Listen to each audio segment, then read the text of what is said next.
ate ang kukuha, representative dun sa para sa kukunin niya. Sorry po kung maubusan yung iba, ha? Mamaya kumuha siya, 10 kaagad.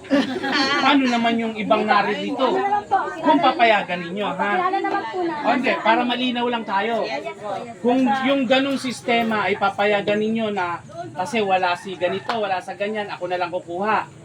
Ngayon, kapag dating dun sa pila na naubos na, wala tayong magawa dyan dahil ito lang, kalayo-layo yung lakad na. Wala tayong, hindi na tayo makapag-prepare. Sir, ibabase na lang po sa lista. Kukunin niya. Kung nasa listahan po, ibibigay. Ganun na lang po. Yun, basta't ganun, para lang clear tayo.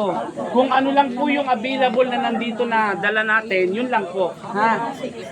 Don't worry kung magkaubusan man, pero hopefully, palagay ko 200 plus naman to.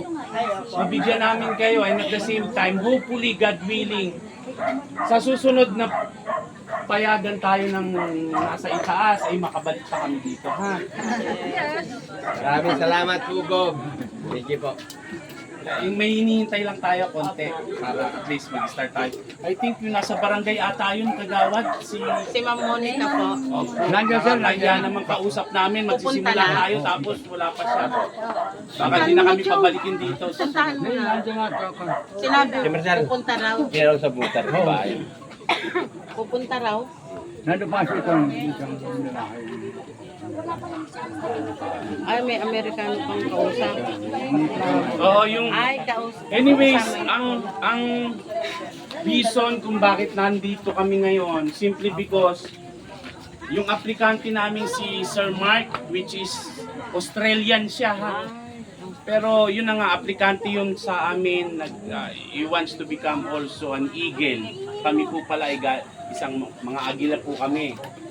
Ang adikain po namin ay makatulong. Pero isa po sa dahilan kung ba't narito kami dahil doon kay Sir Mark, which is paparating na. At ito po si Kuya Doms, taga rito po siya. Taga rito ka Sir Kuya Doms na. Wala nang Siya yung isa sa mga dahilan dahil ipinush niya na sana kuya, mga kuya, ate, sabi niya, eh dito naman maganap yung pagtulong ng kahit pa paano sa Salamat naman po. Thank you po. ni Kuya Doms. Del, ila. Dilim. Ang mga bata.